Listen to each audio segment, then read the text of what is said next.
Og jeg vil gerne starte med at byde jer alle sammen rigtig hjertelig velkommen i dag her til Ballerup Campus, DTU Ballerup Campus. Vi er rigtig glade for, at I kunne komme, og især fordi det er en lidt ny lokation, kan man sige, i forhold til det samlede Danmarks Tekniske Universitet. Vi plejer tit at være i Lyngby, men vi har faktisk lidt en målsætning om, at vi gerne vil være lidt mere synlige herude på Ballerup også, så det her det er et første skridt på vejen i hvert fald. Og jeg ved, der er flere, der har sagt, at det kan være lidt svært at finde herud. Så, men nu prøver vi i dag. Så velkommen i hvert fald til alle jer, der har fundet vejen herud. Det er rigtig dejligt. I er kommet i dag, fordi vi skal høre om digital disruption. Og det er et buzzword, som man støder på alle steder efterhånden. Vi skal høre lidt om den teknologiske udvikling, og det, der kaldes for bio, info, nano, kogno, teknologikonvergensen, også kaldet BINC, teknologierne. Samtidig så er I jo medlemmer af det, der hedder DTU Alumne-netværket, og i dag der har netværket 33.000 medlemmer, så vi har klart potentiale for at tiltrække flere folk, og det vil vi også gøre fremover. Men vi er i hvert fald rigtig stolte over, at vi har det her netværk på DTU, og vi kan samarbejde og have fortsat dialog med jer alumner. Og det, som I jo så er kommet for i dag, det er for at høre om det her nye teknologiske område, og selvfølgelig også få den her faglige opdatering, og i det hele taget være tættere på DTU og de nye teknologiske trends, som der finder sted her. Og det her det er så en faglig opdatering. Der kan være andre former for efteruddannelse i alumneregi, eller der kan også være samarbejder med forskere eller studerende, for eksempel gennem vores populære mentorordninger. Så der er mange muligheder. Det her det er et arrangement i løbet, eller et arrangement ud af en række på flere arrangementer, som fortsætter i det nye år, hvor vi vil kigge på emner som droner og kunstig intelligens. Og I må meget gerne komme med input også til emner, som interesserer jer. Det vil i hvert fald være meget interesseret i at lytte til. Jeg vil også huske at sige, at arrangementet i dag det er et samarbejde, som vi kører med DIP, Ingeniørernes Pensionskasse. Og de er også til stede i dag og sidder lige heroppe på rækken her. Det er Jan. Og besvarer spørgsmål i forhold til pension, hvis nogen skulle være interesseret i det. Så den mulighed er der også. Så velkommen også til Ingeniørernes Pensionskasse. Men jeg synes, vi skal komme i gang nu, og jeg vil lige om lidt give ordet til Jan Madsen, som er vicedirektør på Compute og professor ved DTU Compute, som er et af, jeg tror det er det største institut, vi har på DTU. Og jeg tror bedst, jeg kan beskrive Jan som en ekspert i computerteknologi.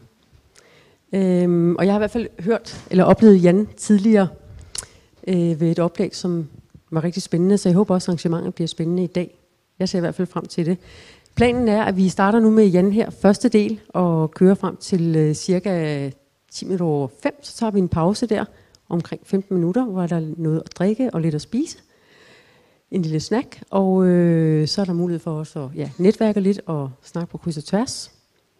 Og strække benene, og så tager vi anden runde lidt i 5:30 med anden del med Jan, og så spørgsmål er der også lidt tid til, inden vi runder af lidt før kl. 18. Så jeg vil bare sige rigtig hjertelig velkommen til alle sammen, også til de sidst ankomne. Og så håber jeg bare, at vi får en spændende eftermiddag, og så velkommen til dig, Jan, og ordet er dit. Tak skal du have. Jeg vil se, om vi lige kan skifte den her. Så I må meget gerne stille spørgsmål undervejs. Jeg har et temmelig langt program, hvor vi kommer meget omkring.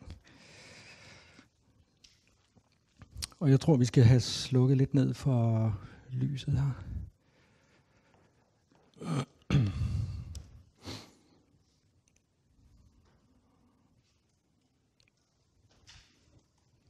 Det var midterlyset, vi prøvede før, ikke?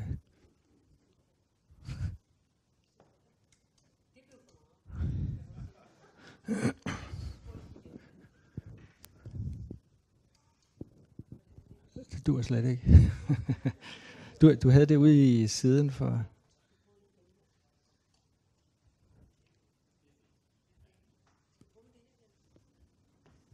Det er publikum, der bestemmer, hvis man kan se det. Vi prøver med det, ellers så kan vi lukke længere ned. Godt. Velkommen til. Jeg skal fortælle jer lidt om teknologi. Det, som jeg kalder computing machines. Jeg går ud fra, er det OK på dansk? Der er ikke nogen, der ryger. In English. Okay, we do it in English. That's fine. Before we start, a little bit about me. I was already introduced. I'm of course involved in research, beside being deputy director. And I'm also quite engaged in innovation. Have started a few companies, none of them having been very successful, but I've learned a lot, especially one called Biomicor, where we had a really cool technology, which was way ahead of its time. But it's another story that I want to talk about today. So, as it was stated in the description, when we look at these things, we see today a lot of convergence between different technologies, and this is driven by digitalization. So, I'm going to give you an overview of a number of different technologies where digitalization and computing is a main driver.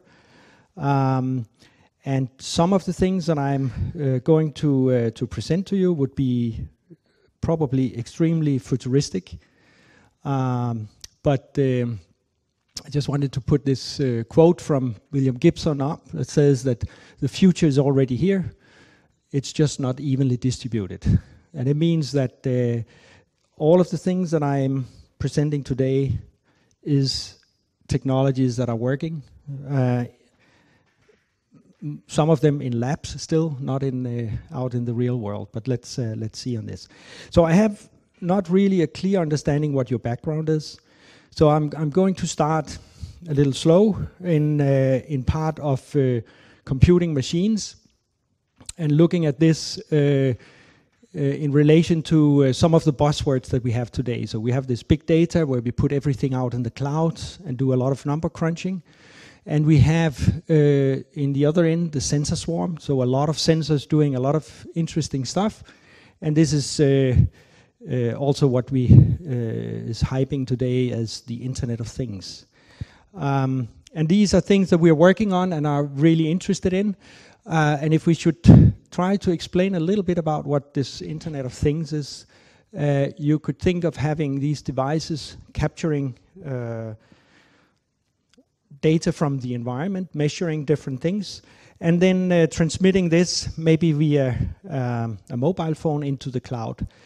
And of course, a lot of the interesting thing of doing this is figuring out exactly how you're going to build these systems, and get them synchronized and get them to work so that they don't use too much energy and still produce the things that you want.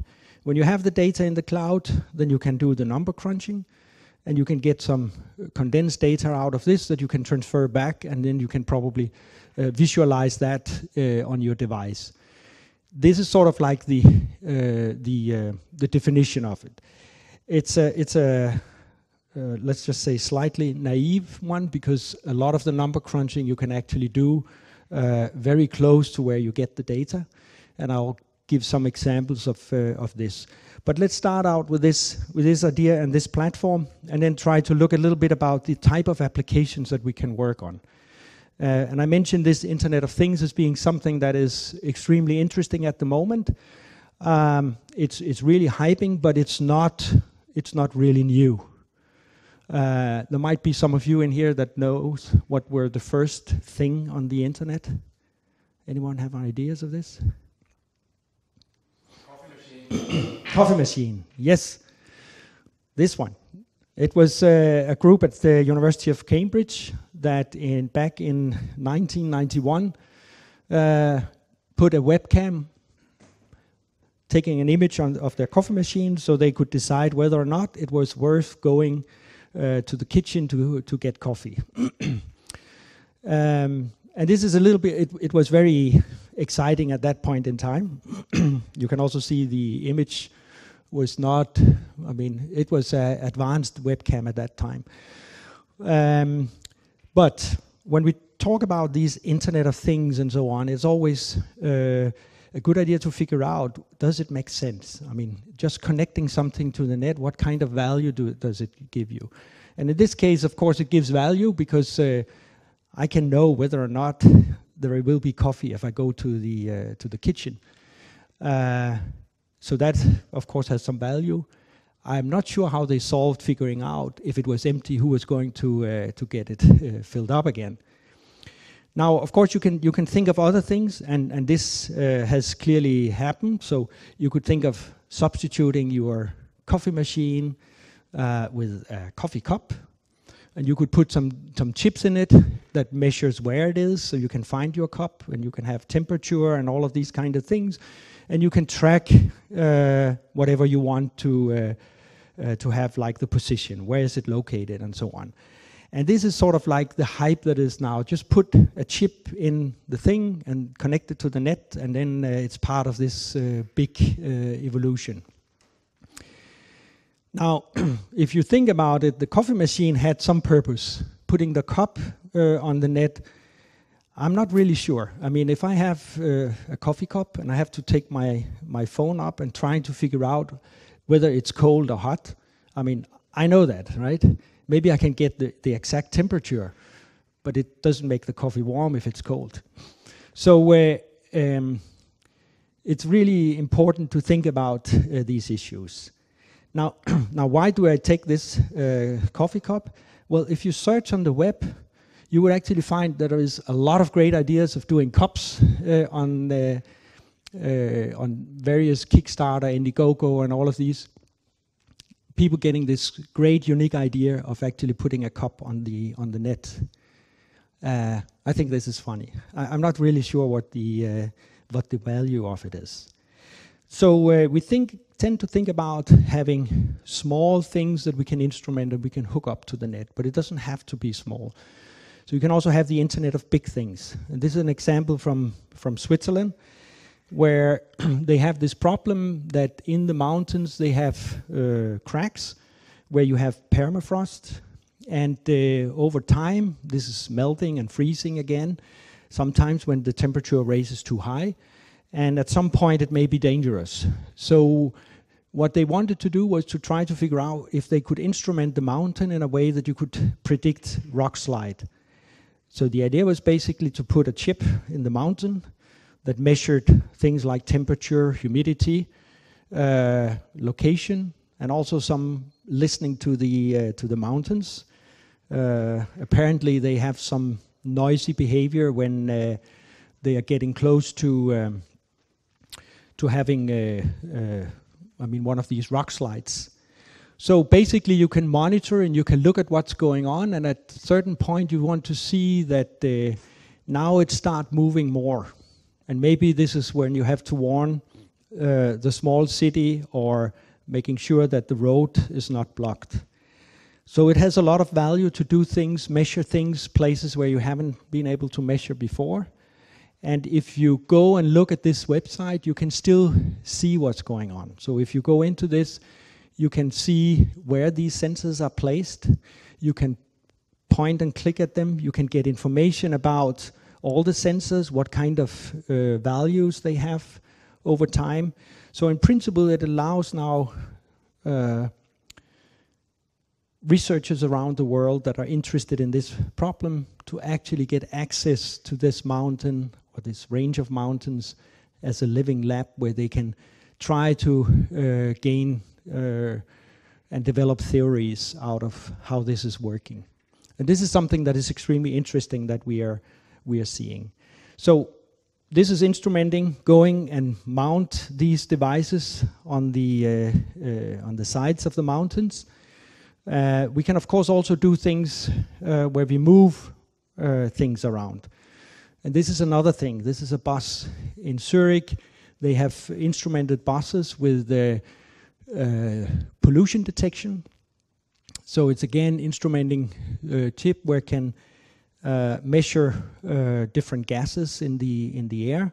And by driving around, normally in the city, you measure over the day these informations, and you can figure out at what point in time you have high pollution and low pollution, and you can actually map that into the to the city and see how pollution is distributed over the city. And this can be useful when you are trying to plan for different things, either to get around places where you have a high pollution, or trying to change something that are doing a lot of pollution. So measuring by going around, they actually have, by capturing all this data and correlate it with information they have about the industry in the city and also weather data, they can actually forecast pretty well the concentration of pollution in different parts of the city. An alternative way of doing this is happening in London. There they are instrumenting pigeons with a small backpack that carries a gas sensor, and they are flying around London and gathering information. I just found this kind of cute image. After a hard day's work, you leave your backpack for the next day. But you can go, there is an app you can download. It tells, you see where the birds are flying, where they are measuring. So these points is where they measure things, and you go and click and you can see, is the condition okay or not in this area? And this of course changes over day. So that's a way of informing the citizens about where you have pollution. Now we can also start thinking about instrumenting living things with the sensors. And a living thing, of course, does not necessarily have to be an animal. It can also be a human. Earlier this year, I gave a talk like this at a conference. It was a keynote, and I got some objections from some Japanese that says that humans are not things. But never mind, we can instrument things on us, and we are able to actually have a number of biomarkers that tells. So the biomarkers are sort of signals that tells what our health condition is, and this can be done in various ways. So it can be something like behavior, body behavior. So on your smartphones, you have typically a number of applications that uses the sensors in your smartphone, telling you how long you have been walking today, and all sorts of things which sort of give information about your behavior. And for some diseases, just being able to capture the change in behavior, the change of normal behavior, can be a very early marker for identifying that there is a change in the condition that might need some attention from doctors. We can do biosignals, so that is like the heart rhythm and brain waves and so on. And we can do body fluids, so that is like blood or urine. We can do samples, we can analyze it. And we can go all the way down to the molecule level, where we try to understand very specific things about ourselves. And I will come back to some of this. So if we put that in the context of this computing, and in the context of everything from the small sensor to the cloud, we have a part where we are able to sample and detect, and there is a part where we are using this information to do some analysis and to do some decisions based on that. Now, if we go in and look a little bit about computing, so a very good example of a computing machine is the Enigma. I'm pretty sure you know about this. So it was the computing device that the Germans were using under World War II to encrypt all their messages. And the Allied used human computers to try to break the code. And that was, of course, a challenge. And you have, probably most of you have seen the movie, The Imitation Game. about Alan Turing. And he was the one who was sort of like coining this human computer, describing it as that you had to follow fixed rules and in no way could deviate from those. And then you could break the problem up in a number of sub-problems, and you could give each to a person that was following these rules and trying to calculate something that could actually eventually break the code. We also know from this movie that it was very hard because the Germans changed the code every day. So they needed to be faster in doing this, and therefore Alan Turing came up with the idea of actually building a machine that was much better than the humans to doing this.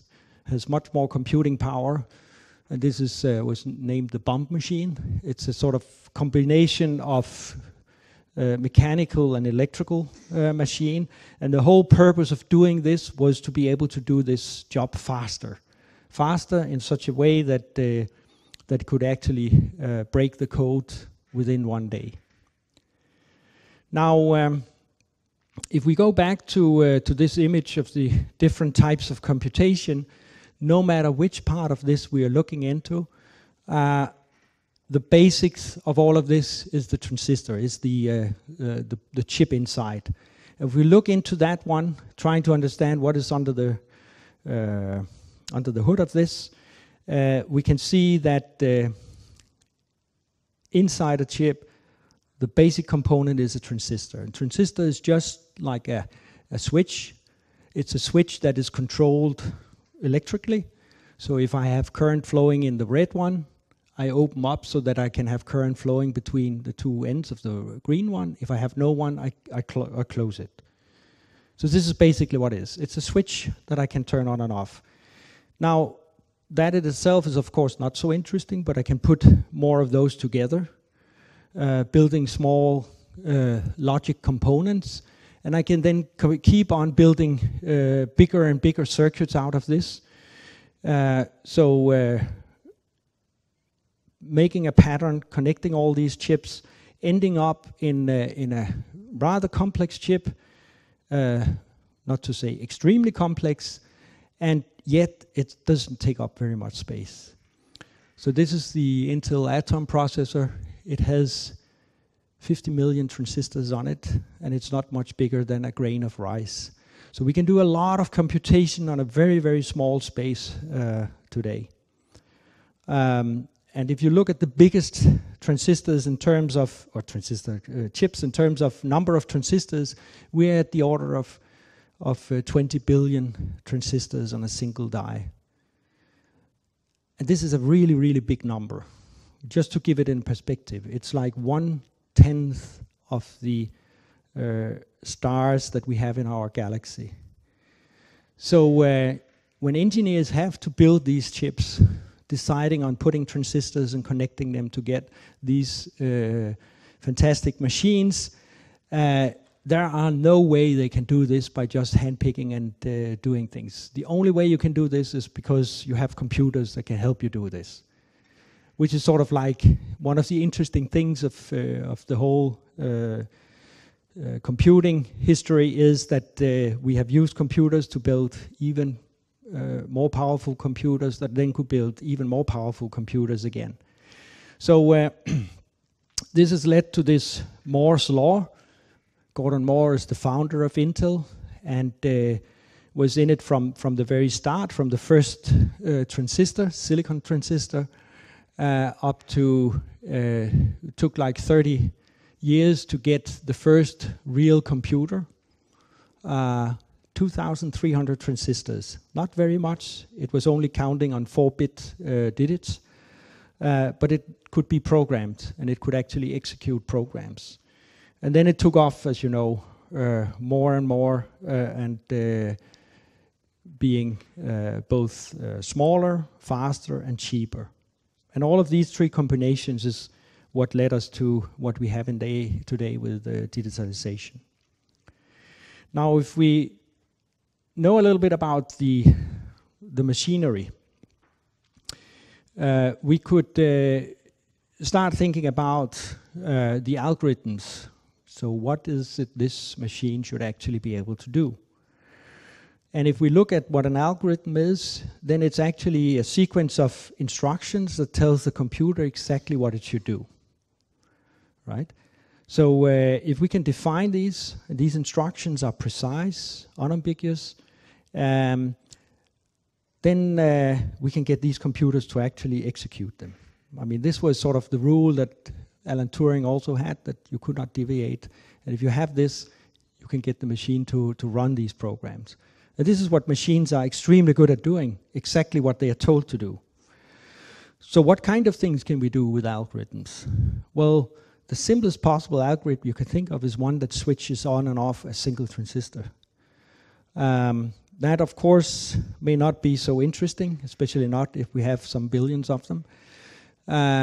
So we want to build more advanced computation, and we do this by having this possibility that a transistor can be switched based on the switching of another transistor. So this combined thing is what actually makes it possible to do logic reasoning. So if we look at it, we think about computers as being machines that are extremely good to calculate, but actually they're extremely good to reason, and you can do reason to actually build calculations. What it means is that any algorithm can be transformed into a composition of 3 different components, 3 different logic gates, the OR, the AND, and the invert. So the AND says that if I have 1 on both, I will get a 1. Any other combination will give me a 0. And there is a reason why I take this logic as an example. So if you think of whatever advanced algorithm you can think of, it can be actually composed in of this. That also means that in principle you can take any algorithm and you can put it in silicon. So you can build a machine that does this particular algorithm and does it really well. Now if I look a little bit into the logic design, and there might be some of you who have been involved in this, then typically what I have, if I have like a small gate here, so I have here like the different combinations of zeros and ones, so that is true or false or high and low, and I can see the output as a combination of the different inputs, and this is how the patterns would look like. And you can see you have 2 transistors here and 2 transistors here. So 4 transistors, I can build something like this. Now, as engineers, what is interesting is that I can have these components, and if I have them, I can characterize them, and then I have data sheets that tells me exactly how this works, also under different conditions and so on. And this is what we know about. Now, if we look into it and start thinking about the timing aspects, we can also do stuff like this. So we can have shifting between low and high on the input, and we can see how the output is changing. And we can see in this case that this is not, this is like a function that changes over time, but we do this abstraction instead of saying at a certain point it's 1 and then it shifts to a 0. And then we can calculate how long does it take from we change the input till we see a change in the output, and that's sort of like the delay that is in this component. And this is what we use to try to figure out how fast we can compute on these machines. So if I think about it and think about how I'm building tools to help me build these machines, then I start out with an algorithm that tells something about what this should compute. Let's just take it as a very simple one, C equals A plus B. And I want to have so this is the algorithm, the behavior that I want my machine to do. Now I need another algorithm to translate this one from this abstract language into something that can become a machine. So need to explain it into these logic components. How do I do this? Well, typically I would have a technology where I have these library components that I just showed you. So I know the function, I know how much energy they use, I know how long it takes to compute. So I can try to decompose my my description, the algorithm, into a sequence of those. And typically I will also have some requirements like amount of energy I have available, or how fast it has to compute. When I have this diagram, as I said, I can put it in Silicium, and I can build the computer out of this. So the next step is then using the same technique to actually do programming of this chip. So now that I have this one, I have built my chip, I can put it up as the technology, and then I can repeat. So now I have the full computing machine here, like a CPU, and I can run my program. I can get the sequence of zeros and ones that is actually telling exactly how to operate this computing machine. And this is, in a very simple way, the essence of doing these compilers, these tools that takes a high-level description of what I want my machine to do, and defining what the machine is, and then compiling it so that it efficiently executes on this machine. Now what I want to do from this step on is to take this image and change it a little bit and say, I'm not saying anything about what an algorithm is. I'm not saying anything about what the technology is. I just want to have some solution created out of something. And then we could start thinking a little bit about what could a technology be, and what would it then mean to define an algorithm that execute on this technology. So up till now, it was the classical computing paradigms. And the first step that I want to take is to look into AI and robotics. So this is something that is also much discussed at the moment. But let's try to have a look at this. So what does it mean? Well, a robot could be like this robot arm. In itself, it's maybe not so interesting. What is interesting when we connect it with some computing devices, sensors that can measure different things on the arm, like the angle and the movement of things, and also being able to control the motors that are moving the arm. Now if I have this network can then communicate with another chip where I would put the brain of this computer. So now I have like a computing system that is not just working with electricity but also working with mechanics. And I can actually frame this in the exact same way as I did with the programming. Now I just have the technology as the robot, and if you've tried to play with or looked into a robot, it has a number of instructions that it can handle, and you can describe what it should do by actually programming this sequence, and then it will do it. You have probably heard of Universal Robots, this Danish company that are doing things.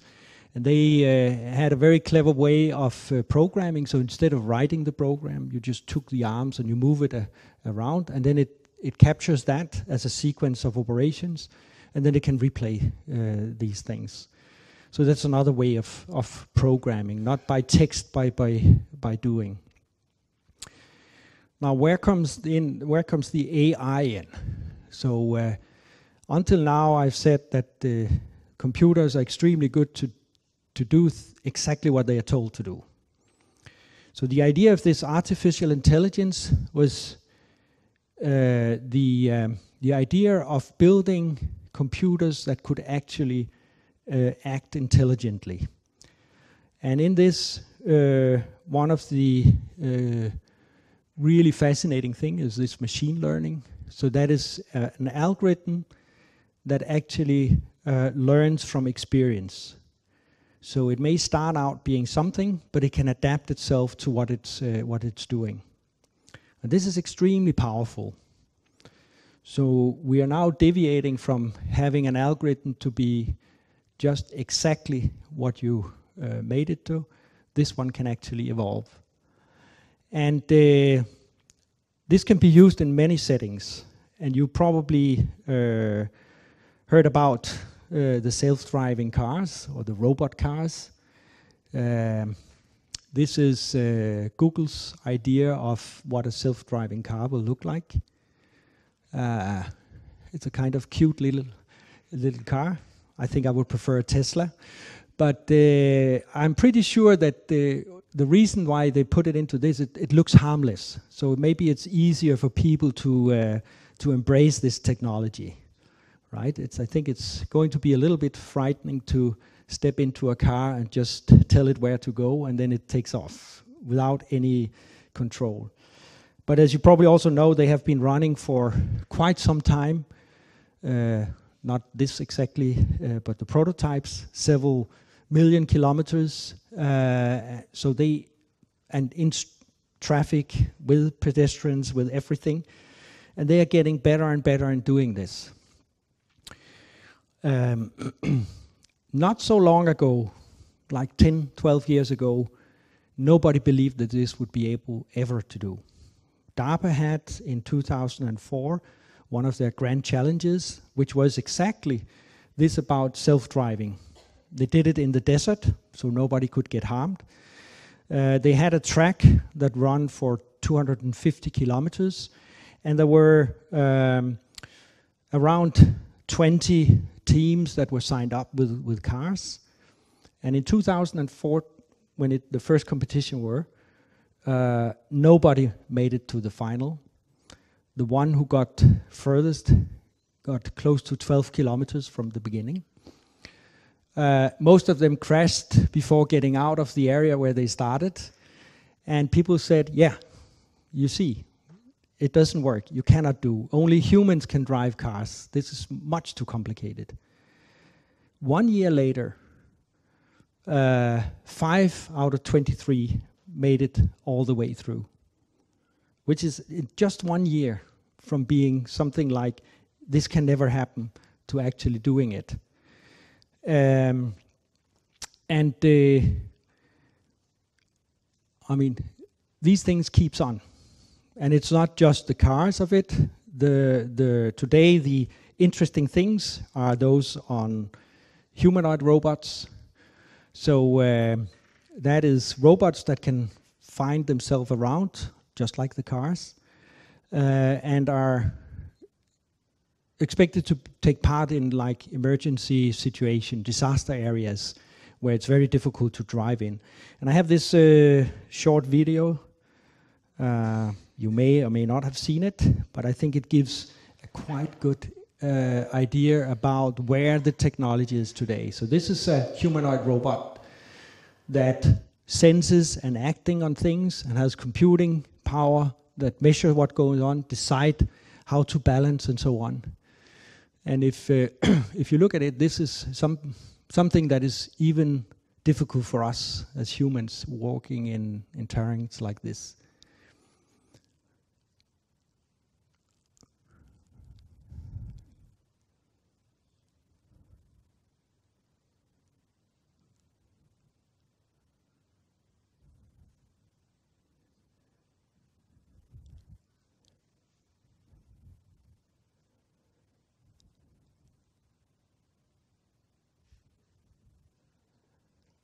It's really fascinating. So look up for this Boston Dynamics. They have a lot of YouTube videos showing different things. Now, I want to go a little bit further in this video because it's also showing what kind of jobs these robots can do. This is one of the things with AI and robots. We are sort of like scared about our job situation. What kind of things can they do? And I guess they probably still cost much more than having a human doing this stuff. But it gives some ideas of what you would see in its ability to adapt to what is going on. And actually,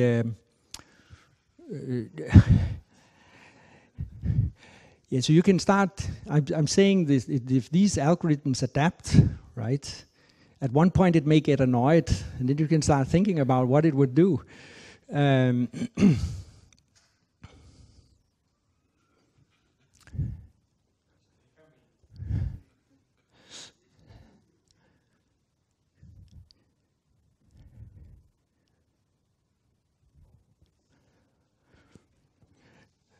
So this last part, you were not so sensitive, but typically when people see this, they say, oh, like it's sort of like they already related to it. I mean, it's just a machine, right?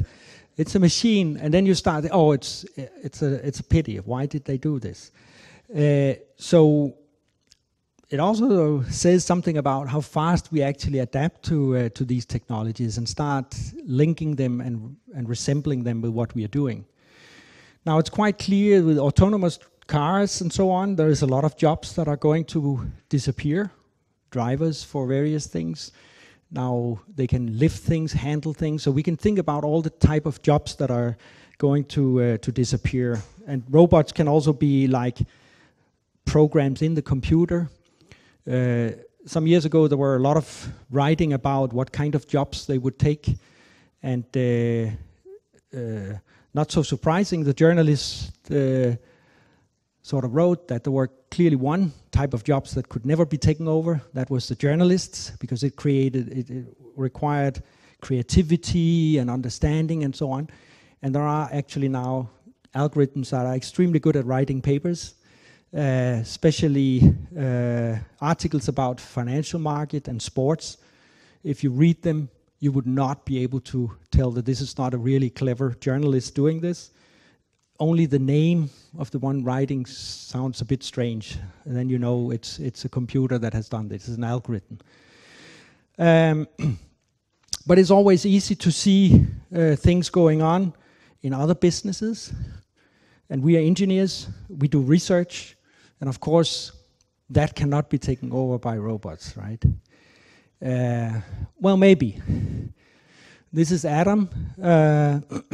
Not so exciting to look at as the Boston Dynamics robots, but nevertheless, it's a robot. It's a lab robot, and it is inventing its own experiments, trying out things, searching for new knowledge, without any interference from humans.